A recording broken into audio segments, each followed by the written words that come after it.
There have been at least 6 murders in the past 48 hours. In Detroit. Disturbing video now of a man shooting a bouncer outside a strip club in Detroit. Crime hits hard.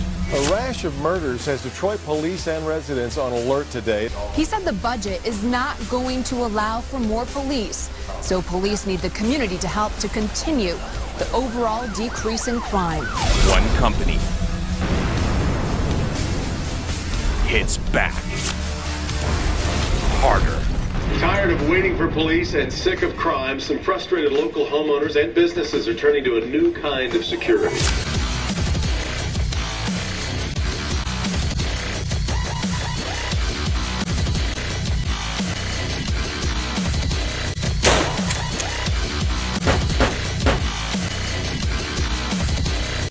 All eyes on crime. Their movement is captured on cameras and recorded on computers back at the control center. Within minutes, this intruder has company. Missions. The father, who is a drug dealer from Yemen, currently at the home. Our objective is to reunite the 2-year-old daughter with the mother, who was taken from Arizona against the mother's will. The victim is in trouble, they can press this button, and the team here can track down their exact location.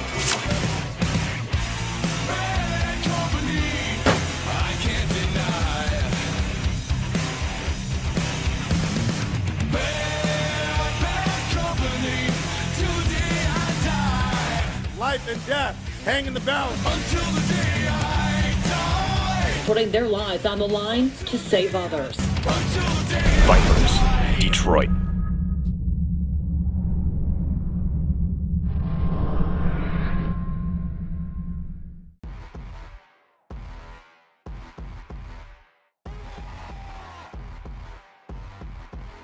Threat Management Center is about preventing threats from taking place. We believe in something called opportunity denial. We deny the opportunity for violence to occur by creating conditions which are conducive for having a good quality of life and preventing violence from ever taking place in the first place.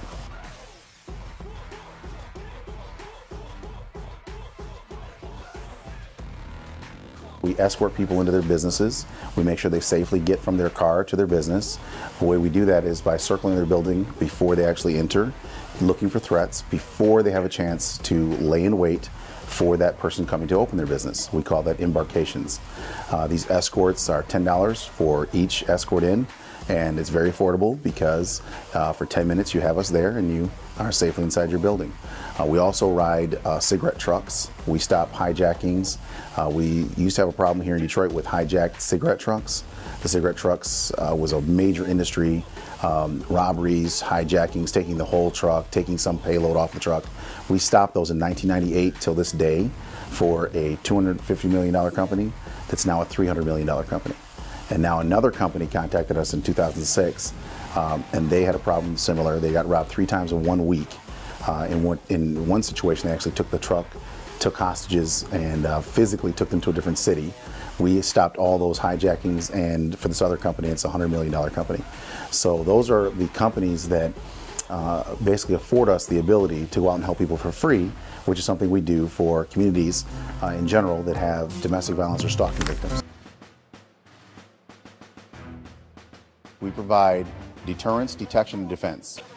We keep the area clear of violent criminals by creating a condition where violent criminals do not believe there's any opportunity or option to commit violent acts in the first place. You called for assistance with a vehicle that was parked in front of your home? Right in front and right where our walk is. Okay, and were you satisfied with our response? Very. Okay, and we were able to get the vehicle out of here without an incident? Absolutely. Okay, sir. Thank you. Is there anything else we can do for you today? No, I really appreciate it. Thank you, sir. Have a great day. The truth is that violence is worse than ever because society has changed quite a bit.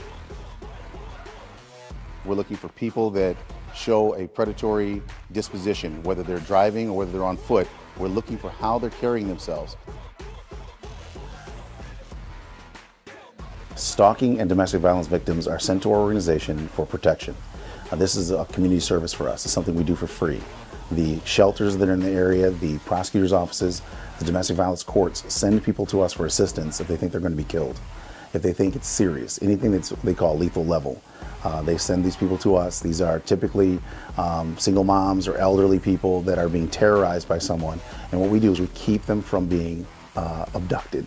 We keep them from being continually terrorized. And that requires us to go out and selflessly put ourselves at risk. Our team members do this by choice, but it's something they use to pay for their training here. So all they're getting is more advanced capability in order to go out and help people, but they have to put themselves at risk. And these are real, actual predators. And so what we're really proud of is that what we bring to the table are a lot of heroic people that are altruistically motivated to create change in people's lives and keep them alive. And in 20 years, not one person who came to us for help has been injured. Not one person has been killed that came to us for help, and not one person on our staff has been killed.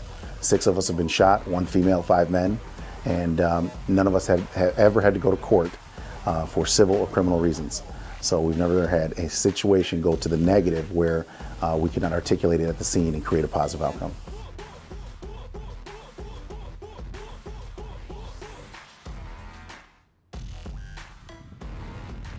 We have a television show that comes on every Saturday here in Detroit. It's called Threat Management Center. It airs locally on Comcast cable TV. And what we teach on there is actually how to defend yourself. So techniques of gun disarms, knife disarms, how to use psychology, law, and skill in that order to defend themselves against violent criminals. So we're teaching regular people right here in the Detroit area, Metro Detroit area, how to keep themselves alive and safe. And that's every week. And that's been for approximately 7 years now. Wow. And then we also provide Free Family Friday, which is a free class here at our facility from 7 o'clock to 8 o'clock. Any family can participate, and it's totally free, and they can come as much as they want. And in this class, they're taught actual gun disarms, knife disarms. They're taught how to get someone's hands from around their throat, how to escape is the primary function of the class, but to also give them some type of options under the worst case scenario. So we don't want a person to have to make a primal decision when they're faced with a self-defense question. When a person pulls a gun on them, we want them to have intelligent options.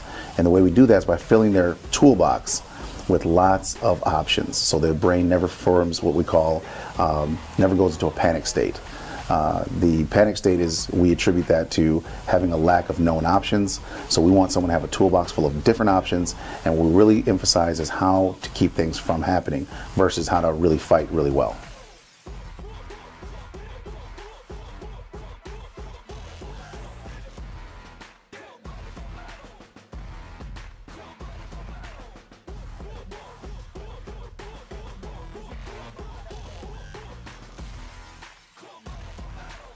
I don't think it's necessarily that law enforcement's failing. I think it's just we have expectations that are outside of their scope of their duties. What we like as civilians and citizens, families and business owners, we like to have an environment free of violence, free of crime. Police officers and police departments are tasked with arresting people after they've broken the law. So if you think about it, the core values and the metrics by which they are measured, law enforcement way of thinking is based upon prosecution, and ours is based upon prevention. And that's the core difference, is we are in line with what normal people want. They want a life without violence and crime.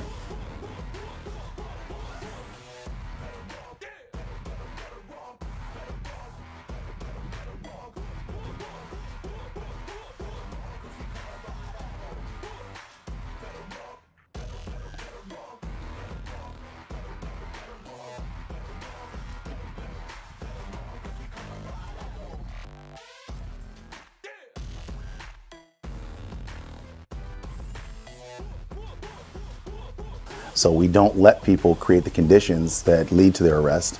We simply communicate with them ahead of time using psychology primarily, so that we create a condition where the predator mindset doesn't believe there's an opportunity, and therefore we create a condition where you can have a good quality of life for your family, your community, or your corporation.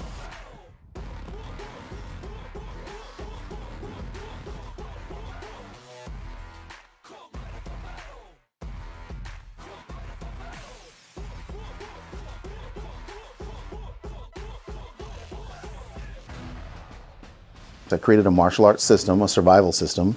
The survival system I created blends together law and tactics. So you'd understand how you can legally defend yourself, whether you were fighting unarmed, fighting on the ground, fighting with a knife, pistol, a shotgun, or a rifle. Understanding the law and understanding how to protect yourself is vital. What happened was, in time, by actually getting out here and actually putting boots on the ground and getting involved in force-on-force adversarial situations, I got a chance to understand a whole other dynamic to human behavior, and that is psychology. Something I created called tactical psychology allows us to manipulate and persuade violent predators to not escalate. And so through actual empirical results from being out there in the real life situations, we got a chance to really see what really happens and found a different way, a completely better way of managing human threat, which primarily relies upon human behavior and the way of manipulating human behavior by using nonverbal as well as verbal ways of communicating with people to use psychology, what we call tactical psychology, to create a positive outcome.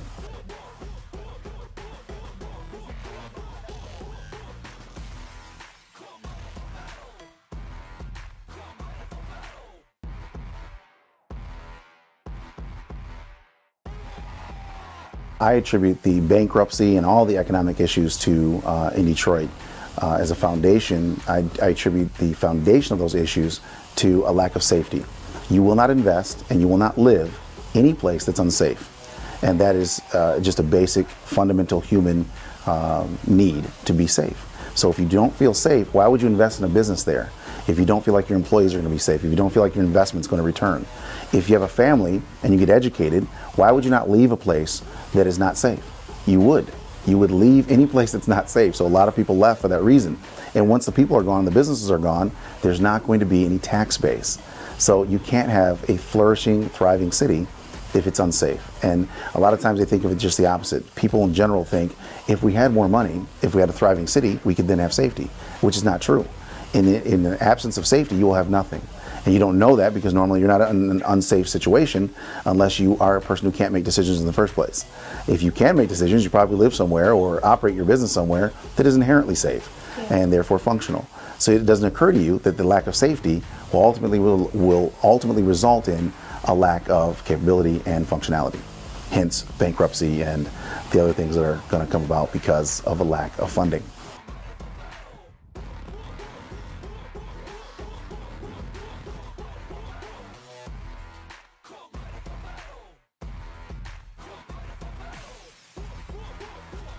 We feel that based on the comments that we get from people commonly, that we're instrumental in keeping people here in Detroit. Families, retirees, people that are wealthy enough to leave have decided to stay because they enlisted our services, and what they wanted was to stay where they live. They want to not leave Detroit. They want to be safe here though. They don't want to die in their home, so we offer that to them, the ability to have someone that will help keep you alive and safe where you are. You should not have to leave in order to feel safe. And we have businesses that are doing the same thing. They're saying, you know what, because of you and your organization, we're actually going to keep our business here and keep these doors open.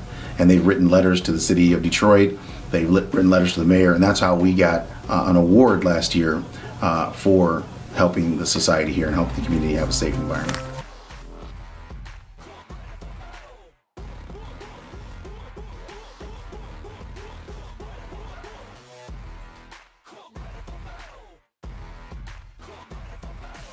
The reason why we call it a mission instead of a job is because a job has an expectation of the way we look at it. The job is an exchange, time for money. A mission has no relevance to time or money. It has only the end result. And so that's why we consider it a mission. And anyone who looks at it like a job is temporarily here because they have to learn that we're on a mission. When it's time to protect someone, you can't think about anything other than protecting that person. So you can't think about money. Do they have money? Do they not have money? You have to think about if this was your sister, if this was your daughter, your mother, if this was your family member, what would you want someone to do for them if you did not exist?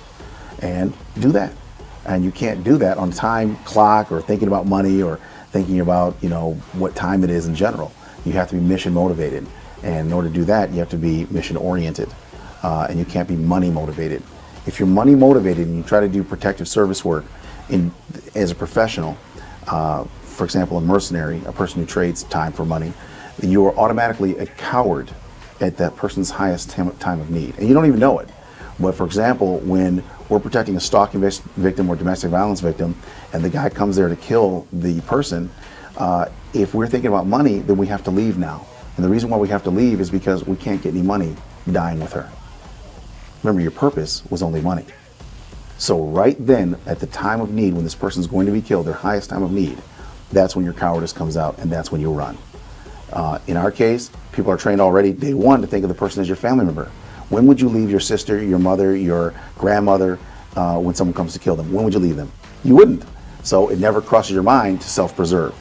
It never crosses your mind that, you know what, someone's coming to kill someone that I'm protecting, I could simply leave them because that's my family member. If you think of them as family, you'll never leave. And that's what we need, people that are that dedicated. So if we find people that are despondent, emotionally despondent, this is not going to work out for them. They cannot be a part of our organization. Because a lot of people are attracted to the organization for many different reasons, but they have to understand that it's about helping people. And so it's close related to like the Red Cross philosophy than it is, you know, Army or, you know, National Guard or something.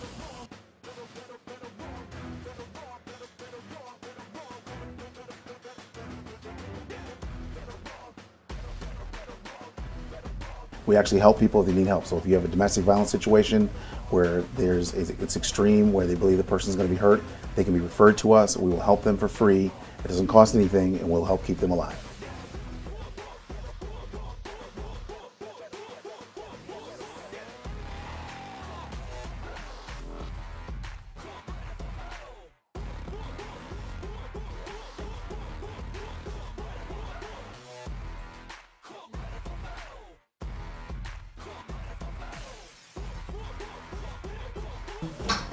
Well, I was leaving my husband, and he was violent and against me and my children.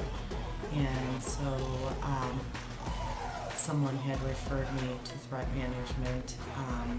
So threat management started coming to court with us and training us with self-defense and helping us by calling to check on us, making us feel that if a situation does come up, that we might be better prepared to handle it, and that we have somebody who is kind of watching over us and there to help if a situation comes up and help prevent a situation from occurring. I was shot by a person who I left in March. He came after me March of 2008. He came after me in July of 2008. He was on the run, and I was in hiding, and they apprehended him. And I was referred to threat management in a week after I got shot in July. They made sure that I wasn't bothered by his family because I was being harassed by his family and by him while he was on the run.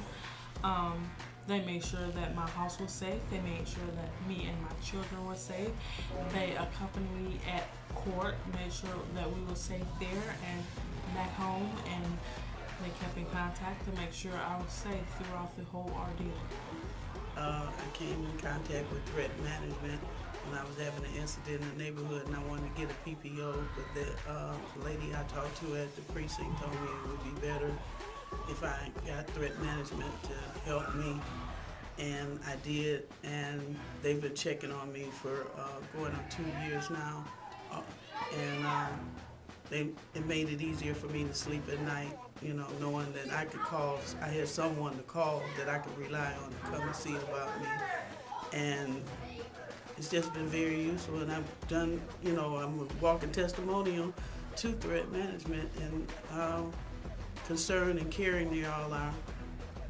And I'm letting people know that they're out there and they're doing their thing. We help them keeping people, especially women, safe. I came to the Victory program because my husband attacked me, and he's been, you know, very abusive, and I had to put him in jail. They were able to help me to not feel scared anymore. They've taught me things that I can use to protect myself and my children, and also knowing that they will be there for me, and it's an encouragement, and I don't feel as scared. The baby's father beat me up Monday night, and you called the police? Tuesday I called the police too, get my child because he wasn't in danger since the father beat me up. I was afraid he was going to hit the baby as well. That's right. I breastfeed him, and it's been 24 hours since I haven't fed him. Okay. What did the police say when you said I have to take my baby? What did the police say to you? They said that just talk to him, see if he'll change his mind to give me the baby. And then they told you to leave the baby there? And to leave the baby there, and that we may be able to work things out. And I told him no. Okay. That I have a place to stay, and I don't want to stay here, and I don't want my baby to be here. Okay. And so Threat Management Center was referred to you, and we were able to help you get your baby back. Is that correct? Okay. Give us a call if you need us again. Thank you. You're welcome. I was, well, my daughter was taken away from me from her father from Arizona. Just every time he takes her away from me, I was under abuse. I was being threatened. My life was being threatened. Basically, he was threatening to also take my daughter out of the country. So I had to contact Threat Management. And what was Threat Management able to do for you? Get my baby back. Excellent. And is there anything else that we can do for you today? No, done more than enough. Thank you. And do you feel like that Threat Management Center is something everybody can benefit from? Absolutely. 100%. Great. Thank you so much. Thank you. Well, it was almost a year ago that the trouble began at my home and continued on 4 occasions of vandalism, horrendous vandalism, and it was gangs of Detroit East Side youth, and there were many involved. There were also older men that I saw exiting my house upon one occasion, probably in their 30s, late 20s, 30s. And thank God, Dale Brown's Threat Management Group has been really on the case and just has sent outstanding employees to my door, volunteers, actually, volunteers. That is just so amazing.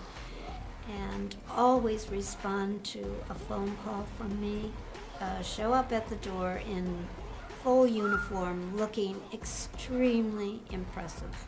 I think they are very special people who are involved in this program, and they could be throughout the city with their kind of integrity and skill and appearance. I know we could turn Detroit around, because crime is the worst problem that Detroit is facing, in my opinion. It's better to be homeless than to be involved either way as a victim or a criminal. So, thanks again so much to you. Since Threat Management has been involved, have you had any situations in your home? No, it has. I've had a very peaceful, wonderful summer. Thank God. And it started out with a few cars that seemed to be stalking me, but when when these uniformed people kept appearing at my door, it ceased a couple months ago, and I haven't had any problems since. Thank you very much for sharing. Thank you so much. All of these people are in my prayers, and anything I can do to help, well, I'm spreading the word about this wonderful, wonderful program. Thank you.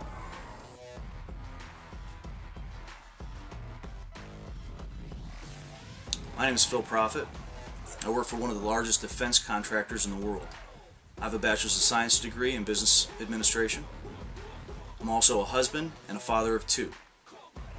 I have nearly 30 years of experience in martial arts and self-defense, including Taekwondo, Ishinryu, Kung Fu, American Karate, and Krav Maga. I've been an instructor of most of those systems, teaching men, women, and kids.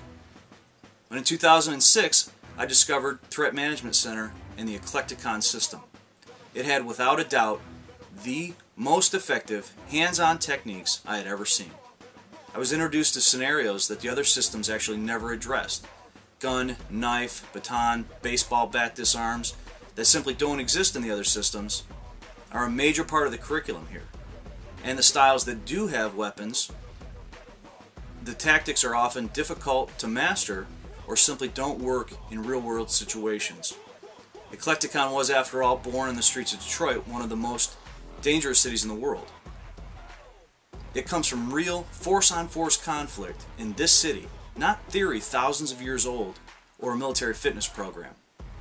But it really just isn't about the tactics. This is a full-spectrum urban survival system. Students learn what is known as tactical psychology, where you learn how to understand body language and nonverbal precursors of violent criminals, as well as how to project yourself to these predators so they don't target you for violence. You learn why criminals act the way they do, and you learn what to do to reduce yourself from being targeted from violence. In addition to that, students are taught tactical law. These techniques show you how to legally defend yourself and others from violent criminals. You learn how to reduce or prevent the prosecution after you successfully defend yourself or others. In the past, I've learned a lot of good techniques, and in the gym had a lot of victories. I've always been very confident with my abilities, but there was always something. If you've never been tested by an actual career criminal, and there's always that possibility, you know that everything you've learned might not actually work. So you keep looking for something that will actually work. Getting involved with Threat Management Center gave me not only great skills, but more importantly, the knowledge of how to interpret potentially violent people and situations. And on top of that, the legal ways to defend myself from the ramifications if I go beyond the level of defense necessary. I had immediate confidence in the system and the confidence in myself that I never had at any other school or with any other style. I loved the training so much that I transitioned from a student to become a Viper or a bodyguard professional. As I grew in skill, I had the opportunity to protect celebrities such as Sylvester Stallone, Tommy Hearns, Emanuel Stewart, and others. And from there, I became an instructor, teaching other bodyguards, law enforcement officers, and volunteering my time to teach victims of violent crime. Over the years, I've gained a lot of great experience, but I have never seen anything that addresses today's threats in today's environment with today's criminals. Eclecticon and Threat Management provide that experience. Hello, sir. How are you? I'm fine. How you doing? Excellent. And you had a chance to experience the Threat Management Center's law enforcement only NICE program, the Non-Injury Compliance and Extractions Program. Yes, sir. And what do you think about this training program? This training program should have been in effect 20 years ago because it shows officers how to effect arrests without hurting people and without lawsuits. This program is so good that I've seen it, and I've been there 24 years, never seen anything like this. And I'm praying to God that we can get this in effect for Detroit so we can stop hurting officers getting hurt, and we can take people in without people having to be crying saying they're getting injured by officers, and take care of our jobs. Excellent. And would you recommend this for other law enforcement officers? I recommend this for the world. Excellent. Thank you, sir. You're welcome, sir. How are you, sir? I'm doing great, sir. All right. What'd you think of the law enforcement training program, the NICE program, Non-Injury Compliance and Extractions program, offered here at Threat Management Center to all police officers? Very informative. I've learned more in 5 minutes than in the last 3 or 4 years on the department. Very informative. And how long have you been a police officer? 11 years. And would you recommend this training program to other police officers? Absolutely, without a doubt. And what do you think is the most impressive part of the training to you? What was the most impressive component to the training you saw? The techniques as far as saving yourself from harm and also least harm to the subject. Okay, excellent. Thank you. Thank you very much. How are you today, sir? Good, sir. How are you? Excellent. And how long have you been in law enforcement? 20 years, City of Detroit. Okay, excellent. And what do you think about the Threat Management Center NICE program, Non-Injury Compliance and Extractions program? This program, I believe, I know, will save a lot of lives on the department. This is information that is not given to us regularly, and this will definitely save lives as well as liabilities for the department of City of Detroit.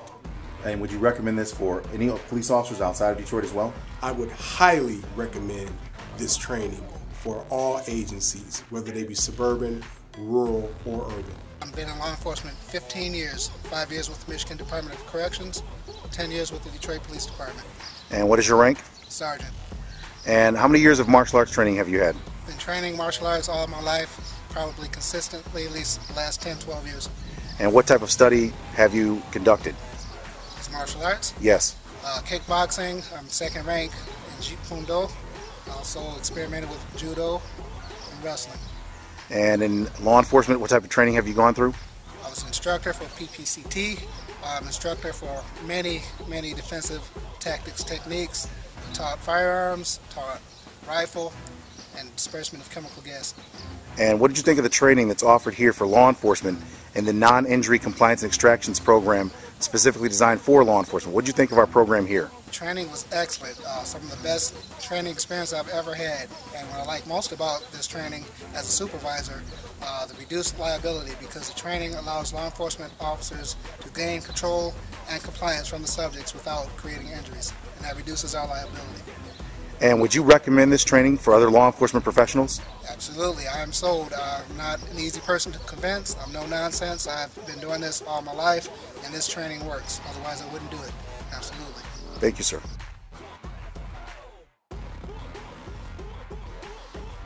I am from Houston, Texas, and I am totally impressed with this security that the USSF Forum hired.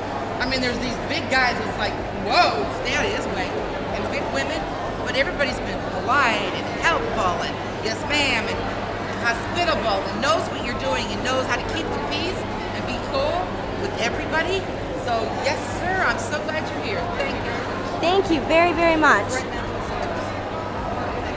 I was stranded one winter night in the middle of Jefferson in the wee hours of the morning, stuck in the middle of the medium on Jefferson in a snowbank.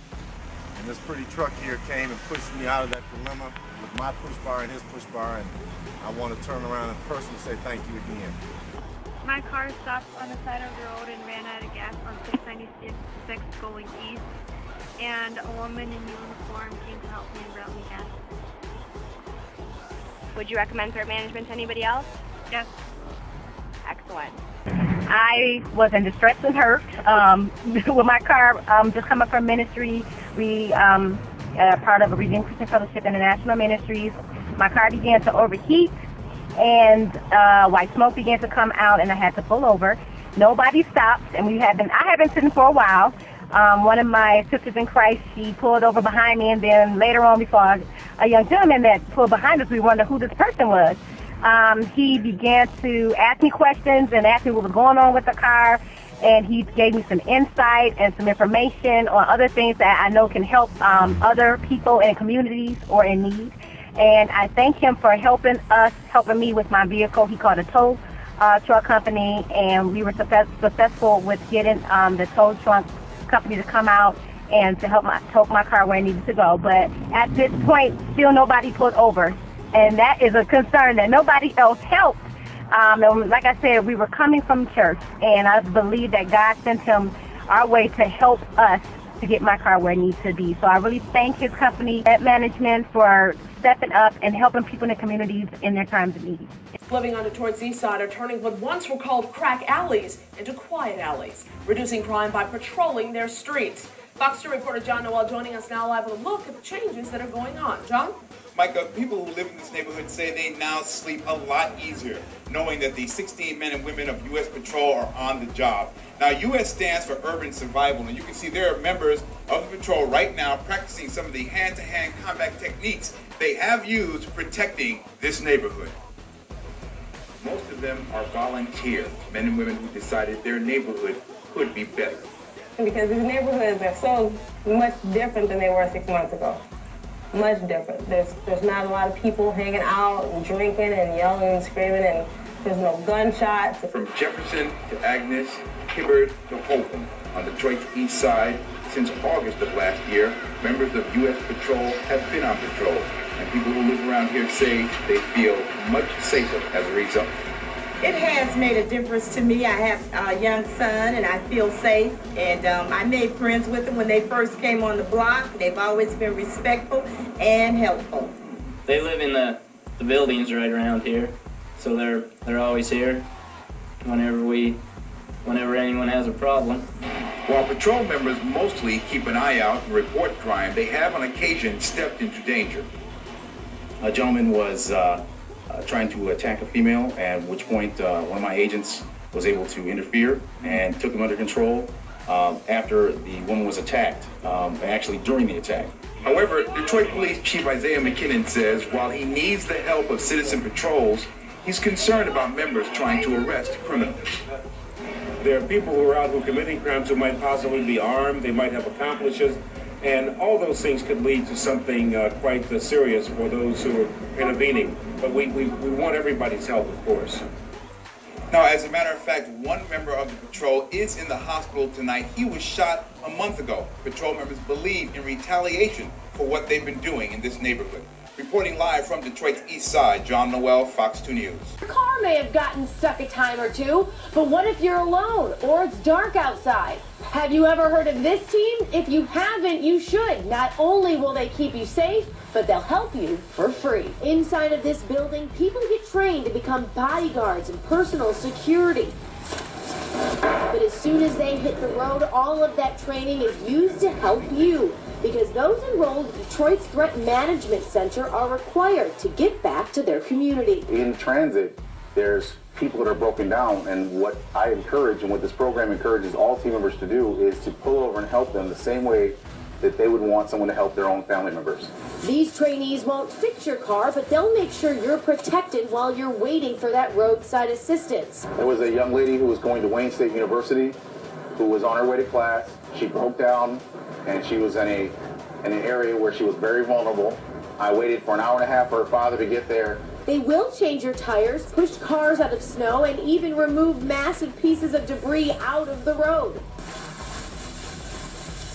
And this service isn't about making a dime, it's about keeping you safe and doing that for free. Well, what you're getting is an actual bodyguard, someone who's trained specifically to keep people alive, who's helping you on the side of the road, which is a unique component to our program, is that you're not just getting someone who wants to help you, you're getting someone who's trained to help you.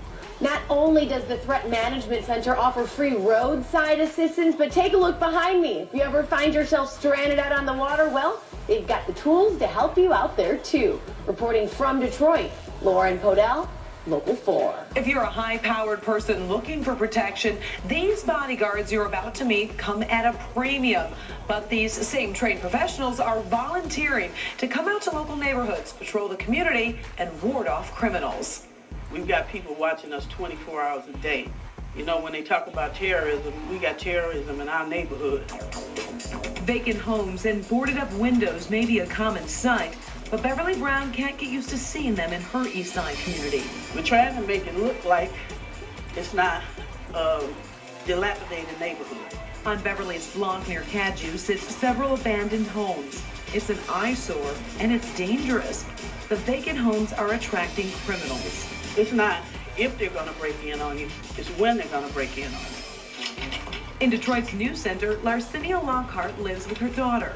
Not too long ago, a neighborhood dispute escalated, and they were getting some obvious threats. Flowers were pulled up, air was let out of my tires, my lugs were loose on my tires. Beverly and Larcinia used to be scared to leave their homes, but that recently changed when friends told them about a group of volunteers trying to help those who need an extra set of eyes and ears to feel safe.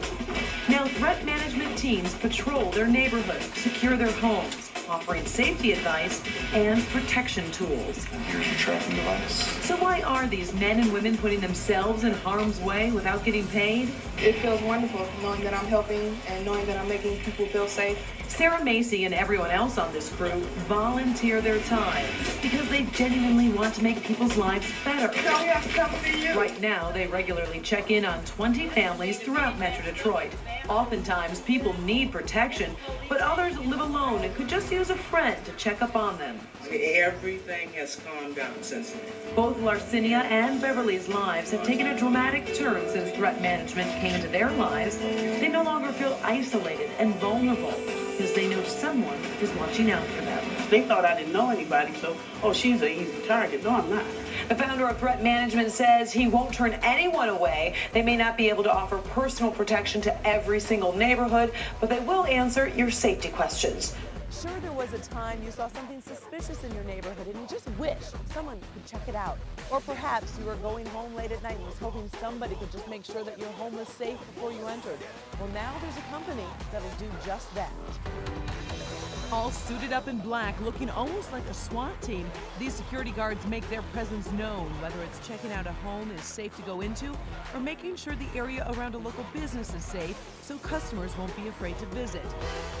These guards are part of a group developed from this guy, Dale Brown of Threat Management.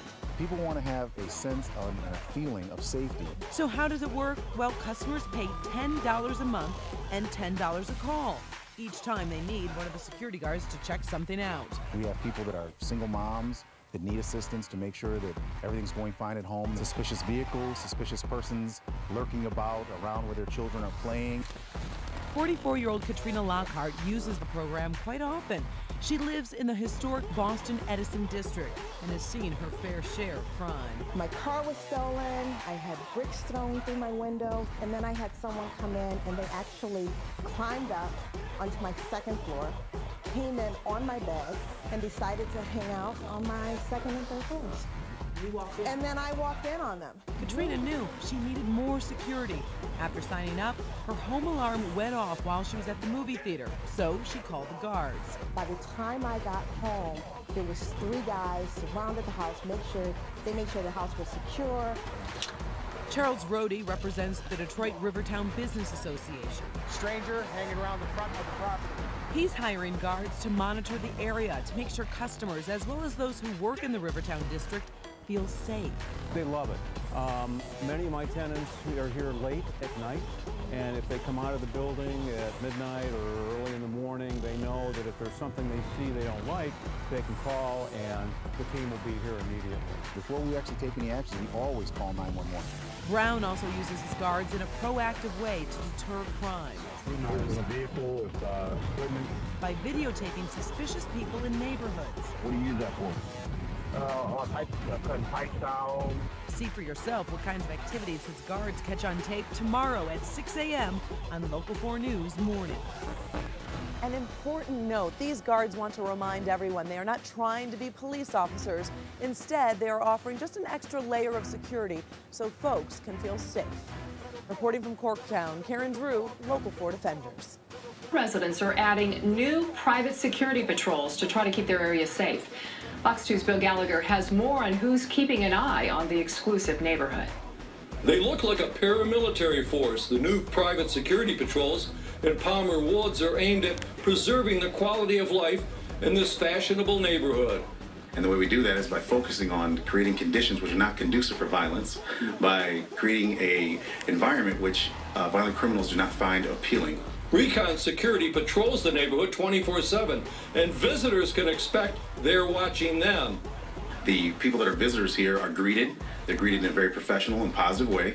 Those who are here to do crime and illegal activity find that that is offensive to them, and they simply leave the area. They also know that they've been put in a file, which all the residents here have access to, so they can see the contractors and the people that are legitimately here versus the people that shouldn't be here. The patrols don't pull over cars or people, and Detroit police are alerted for anything serious. After a series of crimes and incidents, the Neighborhood Association turned to Recon for help. They were breaking in, they were stealing cars, hubcaps, they were harassing the tenants, the residents here, going in their homes, being caught in their backyards, generally making them feel unsafe. Many Palmer Woods residents like the security patrols. Unlike what people may think that it's a paramilitary presence, it's really an extra layer of security, and they're very pleasant, they're very professional. The patrol agents checked out a home where a neighbor saw what turned out to be contractors. That resident has 2 healthy Great Danes. With Marley and Jada, I'm not sure you need any protection. They're a deterrent, but they're actually, the silent giants. They're very friendly dogs, and I'm happy to see real security around here. Patrolling a beautiful neighborhood lined with magnificent homes can have its joys. Well, number one, that they're beautiful and just gorgeous and amazing. And then the actual residents here are amazing. Every one of them that we interacted with are very positive and very happy to have us here. In Detroit, Bill Gallagher, Fox 2 News. Monica Huell, this is a very strange story. This father, desperate, called us, told us what happened, showed us the shocking video, but we still had a lot of questions.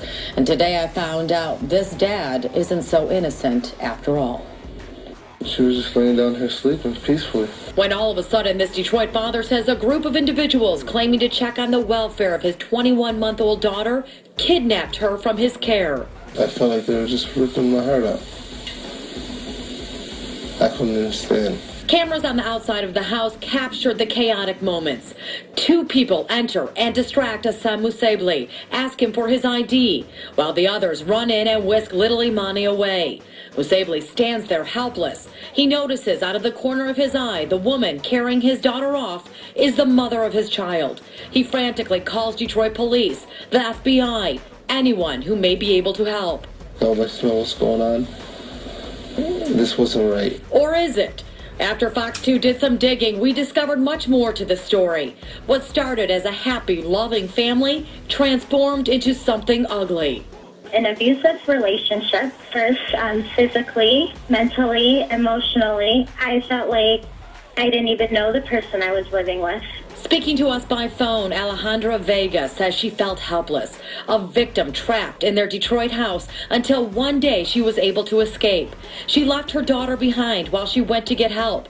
A Detroit police domestic violence advocate helps her file a personal protection order and gives her the name of someone who can help. The father, who is a drug dealer from Yemen, this individual is currently at the home. Our objective is to reunite the 2-year-old daughter with the mother, who was taken from Arizona against the mother's will. Dale Brown, who is the director of the Threat Management Center, documents every move. All right, here's our situation. The highly trained individuals dressed in fatigues who storm the house and take the baby away are actually the good guys.